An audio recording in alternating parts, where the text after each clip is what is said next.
Tara guys, oh. Kana nanay daghang hinog ng lata ng uban. Yan, napoy bagong subol. Nanay pang siguro September ana na pa. October. Dapat daghan sa atop.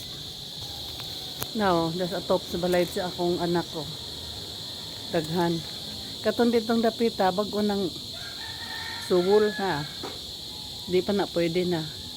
Mga hilaw pero daghan gihapon pero buyag oh. Oh. Na. Dire mo hinog na kayo sa ubos.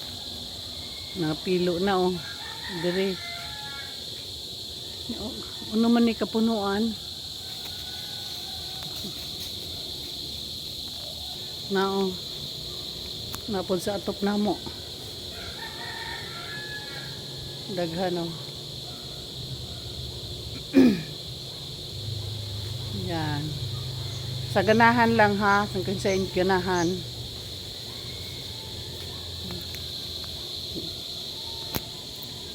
Eh sa malata na siya pero kamoy saka. Kamoy harvest. Na dinhig yung dapita o nga to pa daw sa taas o sa pastilan.